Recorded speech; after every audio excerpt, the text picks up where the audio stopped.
আসসালামু আলাইকুম viewers, Sabinus কিচেনে তোমাদের স্বাগত জানাই।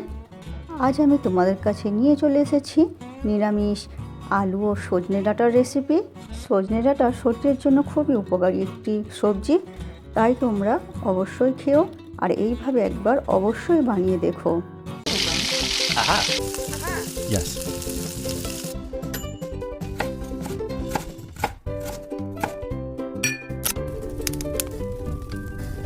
Wow.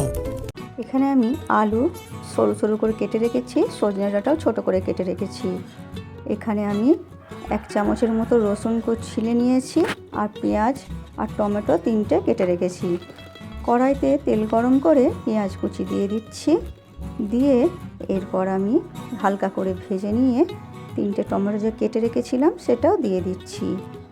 এরপর আমি এর মধ্যে পরিমাণ মতো লবণ দিয়ে দিচ্ছি, 1/2 চামচ হলুদ গুঁড়ো, 1/2 চামচ লঙ্কা গুঁড়ো, 1 চামচ ভাজা ধনে গুঁড়ো, সব কিছু দিয়ে এরপরে আমি অল্প অল্প করে পানি দিয়ে মশলা কিছুক্ষণ কষিয়ে নেব।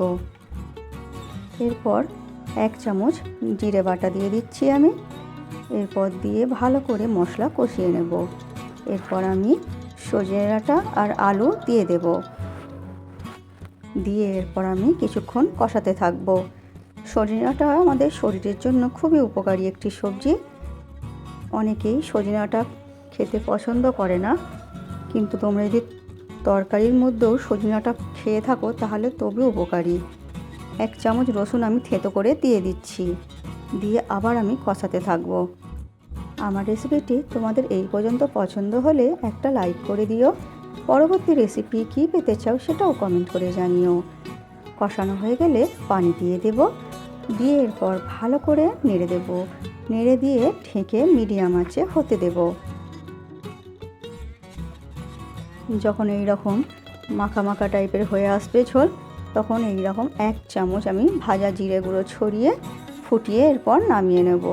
এরপর তোমরা ভাত রুটির সঙ্গে পরিবেশন করো। আমার রেসিপিটি তোমাদের কেমন লাগলো কমেন্ট করে জানিও, ভালো লাগলে বন্ধুবান্ধবের মাঝেও শেয়ার করে দিও। আমার রেসিপিটি ফেসবুক থেকে দেখলে ফলো করে দিও, ইউটিউব থেকে দেখলে সাবস্ক্রাইব করে পাশে থেকো। আমার রেসিপিটি শেষ পর্যন্ত দেখার জন্য তোমাদের অনেক অনেক ধন্যবাদ রইল।